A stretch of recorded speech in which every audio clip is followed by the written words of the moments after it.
90 का दशक बॉलीवुड का वो दौर था जिसे हर कोई याद करता है। उसी समय कई ऐसे बेहतरीन सिंगर हुए जिन्होंने अपनी आवाज से हर किसी को दीवाना बनाया। ऐसी ही एक गजब की सिंगर अनुराधा पौंडवाल के बारे में हम आज कुछ अनसुनी अनकही बातें आपको बताएंगे। पर उससे पहले अगर आपने हमारे इस चैनल को सब्सक्राइब नहीं किया है तो सब्सक्राइब कर लीजिए और बेल आइकॉन को दबा दीजिए ताकि हमारे सारे नोटिफिकेशन आप तक आसानी से पहुंच सके।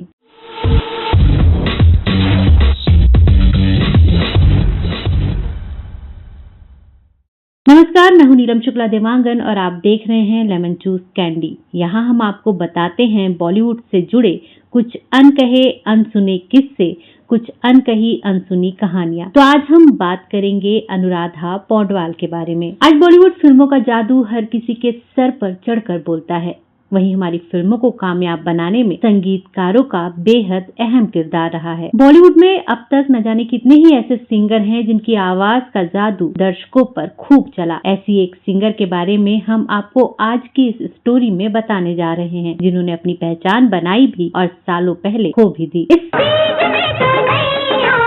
अच्छे फंसे तुम ताथैया ताथैया। सिंगर का नाम है अनुराधा पौंडवाल। ये तो हम जानते ही हैं कि 80 के दशक में अनुराधा पौंडवाल ने एक बेहतरीन सिंगर के तौर पर दर्शकों के दिलों में घर कर लिया था और उसी समय बॉलीवुड की सुर कोकिला यानी कि लता मंगेशकर, अलका याग्निक और आशा भोसले जैसी सिंगर बॉलीवुड में धूम मचा रही थी। लेकिन बावजूद इसके अनुराधा ने इन सभी को कड़ी टक्कर दी। बहुत ही कम लोग ये बात जानते हैं कि गुलशन कुमार ने ही अनुराधा पौंडवाल को पहला ब्रेक दिया था और खबरों की माने तो गुलशन उन्हें बॉलीवुड में दूसरी लता मंगेशकर बनाना चाहते थे। अनुराधा ने करियर की शुरुआत अमिताभ बच्चन की फिल्म अभिमान से 1973 में ही की थी। अब तो है तुमसे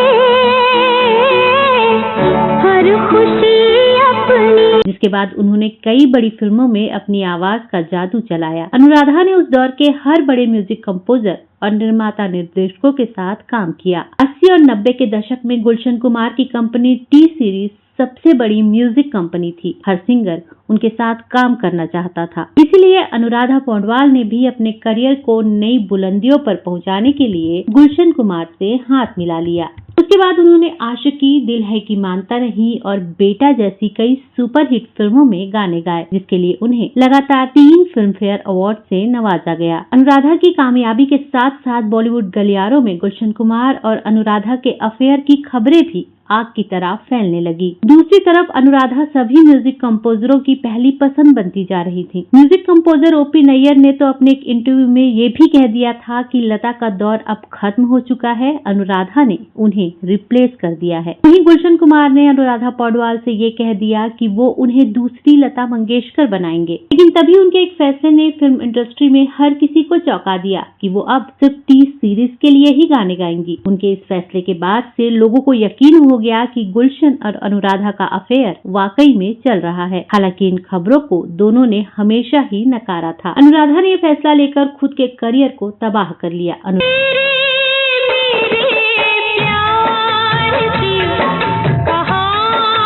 अनुराधा ने कई सालों तक किसी भी फिल्म के लिए गाना नहीं गाया और बाकी सिंगर टी सीरीज से बाहर भी कई गाने गा रही थी और अनुराधा ने भजन और आरती गाना शुरू कर दिया। वहीं गुलशन कुमार की मृत्यु के बाद तो उन्होंने फिल्मी गाने गाना पूरी तरह से बंद ही कर दिया। इसी वजह से अनुराधा का अच्छा खासा करियर डूब गया। हिंदी सिनेमा के इतिहास में ऐसे कई सिंगर रहे हैं जिन्होंने हिंदी म्यूजिक को दुनिया में एक नए मुकाम पर पहुंचाया। आज भी किशोर कुमार से लेकर मोहम्मद रफी, आर.डी. बर्मन, आशा भोसले और लता मंगेशकर जैसे सिंगर्स के दुनिया भर में करोड़ों फैंस हैं। करोड़ों लोग इनकी आवाज के कायल हैं। लता मंगेशकर की आवाज तो ऐसी थी जो कानों में मिश्री घोल देती थी।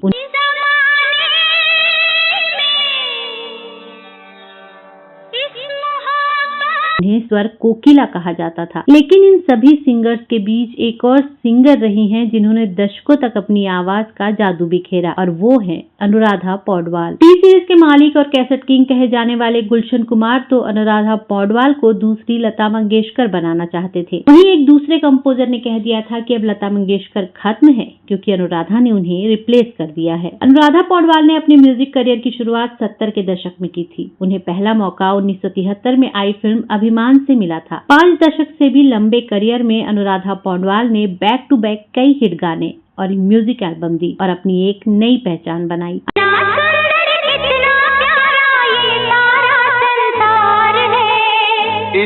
अनुराधा को बॉलीवुड में टी सीरीज ने मौका दिया था। उन्हें सबसे ज्यादा पॉपुलैरिटी तब मिली जब फिल्म हीरो का गाना तू मेरा जानू है ब्लॉकबस्टर रहा।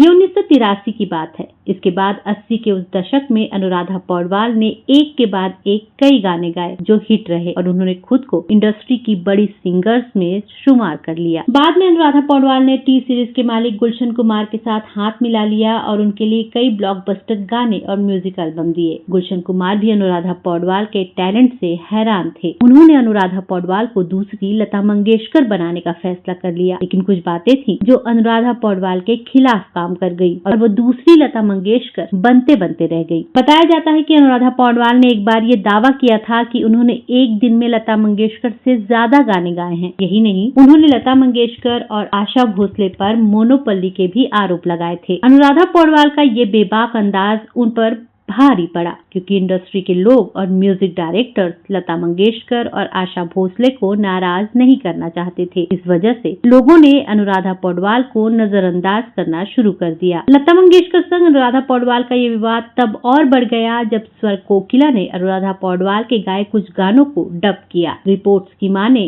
तो लता मंगेशकर ने अनुराधा पौडवाल के गाने मैं तेरी दुश्मन को डब किया था। मैं तेरी दुश्मन लेकिन विवादों के बीच अनुराधा पौडवाल शाइन करती रहीं। उन्होंने आशिकी, दिल है कि मानता नहीं और बेटा जैसी फिल्मों में गाने गाए और लगातार 3 फिल्म फेयर अवार्ड जीते। हर कोई कहने लगा था कि अब तो अनुराधा पौडवाल अगली लता मंगेशकर बनने जा रही हैं। एक बार मशहूर म्यूजिक कंपोजर ओपी नैयर ने कह दिया था कि अब लता का करियर खत्म, अनुराधा ने उन्हें रिप्लेस कर दिया। सिंगर कविता कृष्णमूर्ति भी अनुराधा पौडवाल को ही अपने दौर की बेस्ट सिंगर बताती थी। अनुराधा पौडवाल जब अपने करियर के पीक पर थी तो उन्होंने तय किया कि अब वो सिर्फ टी सीरीज के लिए गाने गाएंगी। यही फैसला उनके करियर पर बुरा असर डाल गया। अनुराधा अपने इस फैसले से बंद कर रह गई और वहीं उनकी राइवल अलका याग्निक ने नदीम श्रवण से लेकर अन्नू मलिक समेत कई म्यूजिक कंपोजर और सिंगर के साथ खूब गाने गाए। धीरे धीरे वो अनुराधा से भी ज्यादा सफल हो गई। उधर टी सीरीज के साथ लंबे एसोसिएशन और सिर्फ उसी लेवल के गाने गाने की वजह से अनुराधा पौडवाल का गुलशन कुमार के साथ नाम जोड़ा जाने लगा। चर्चा होने लगी कि अनुराधा पौडवाल और गुलशन कुमार का अफेयर चल रहा है। ये सारी चीजें अनुराधा पौडवाल के करियर पर बुरा असर डाल रही थी। 1985 में अपने गुरु लक्ष्मीकांत प्यारेलाल के लिए गायन के अलावा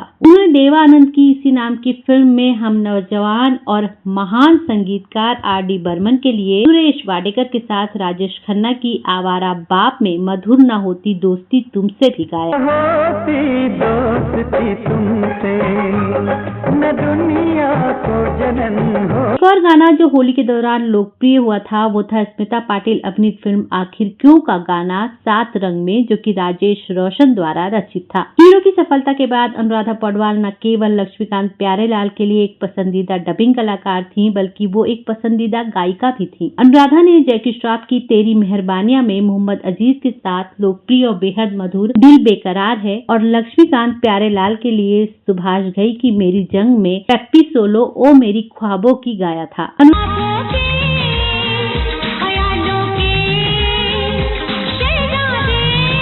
अनुराधा का सिंगिंग करियर तब और गर्त में चला गया जब उन्होंने फिल्मों में गाना गाना छोड़कर सिर्फ भक्ति गीत, भजन और आरतियां गानी शुरू कर दी। उन्होंने खुद को बॉलीवुड से दूर कर लिया। रिपोर्ट्स के मुताबिक अनुराधा पौडवाल ने करीब 5 साल तक ना तो किसी म्यूजिक कंपनी के साथ काम किया और ना ही किसी फिल्म में कोई गाना गाया। अनुराधा पौडवाल जब कुछ साल पहले द कपिल शर्मा शो में आई थी तो उन्होंने खुलासा किया कि आखिर क्यों वो भजन और भक्ति गीत गाने लगी थी। अनुराधा पौडवाल ने कहा था कि फिल्म इंडस्ट्री में हमेशा या तो डायरेक्टर्स और प्रोड्यूसर्स के मूड पर गाने मिलते हैं या फिर किसी फिल्म के हिट होने पर या हीरो हीरोइन उनके मूड पर गाने मिलते हैं, तो मुझे थोड़ा सा इनसिक्योर लग रहा था। और भक्ति भजन मुझे हमेशा से अच्छा लगता था, इसलिए मैंने बॉलीवुड छोड़कर भजन भक्ति गीत गाने शुरू कर दिए। भक्ति भजन में हमारे पास बहुत सारा मटेरियल है, तो आप डेडिकेशन के साथ नहीं करो तो इतना समय नहीं दे पाते। जिस समय मेरी पॉपुलैरिटी पीक पर थी, उसी समय मैं भक्ति संगीत की ओर मुड़ गई थी। लगभग 5 वर्षों के बाद उन्होंने 1996 में अपने प्लेबैक करियर को फिर से शुरू किया। इतिहास में अलका याग्निक के गानों की डबिंग के विवाद से भी उनकी वापसी हुई। उन्होंने अपने पुराने संगीत निर्देशकों के लिए कुछ हिट गाने गाए, लेकिन उनकी वापसी का स्वागत हल्का था और अलका याग्निक पहले से ही रानी मधुमक्खी के रूप में लंबे समय तक समान शक्ति के साथ किसी भी प्रतियोगिता का विरोध करने के लिए पर्याप्त थी। उनकी वापसी के मात्र 1 साल के भीतर उनके दोस्त और साथी संगीत मुगल गुलशन कुमार की बेरहमी से हत्या कर दी गई और टी सीरीज और उनका जीवन फिल्म संगीत जारी रखने के लिए उनके करियर और भावनात्मक स्थिति को प्रभावित करने वाले झटकों में था। हालांकि अनुराधा ने फिल्मों के लिए गायन में काफी कटौती की, लेकिन उन्होंने भक्ति गीत गाने और भक्ति एल्बम बनाने के लिए अपनी लोकप्रियता को जारी रखा, जो अंततः उनकी विशिष्टता बनी हुई है। अनुराधा को एक राष्ट्रीय पुरस्कार मिला और उन्होंने सर्वश्रेष्ठ महिला पार्श्व गायिका के लिए 4 फिल्म फेयर पुरस्कार जीते हैं, जिनमें से 3 1990 से 92 के लगातार वर्षों में थे। अनुराधा पौडवाल अभी भी बॉलीवुड से दूर हैं, लेकिन वो भक्ति संगीत और भजन ही गाती हैं। इसके अलावा अनुराधा पौडवाल सोशल वर्क भी करती हैं। अनुराधा पौडवाल ने म्यूजिक कंपोजर अरुण पौडवाल से शादी की थी। उनकी एक बेटी भी है, कविता, जो कि एक सिंगर है। एक बेटा भी था जिसकी 1920 में मौत हो गई। वहीं अनुराधा पौडवाल के पति अरुण का 1991 में ही निधन हो गया था। तो दोस्तों, आपको हमारा ये वीडियो कैसा लगा हमें कमेंट्स करके जरूर बताइए और अभी तक अगर आपने इस चैनल को सब्सक्राइब नहीं किया है तो सब्सक्राइब कर लीजिए और बेल आइकॉन को दबा दीजिए ताकि इसी तरह की स्टोरीज आप तक आसानी से पहुँचती रहें। तो अब मुझे यानी अपनी दोस्त और होस्ट नीलम शुक्ला देवांगन को दीजिए इजाजत। नमस्कार।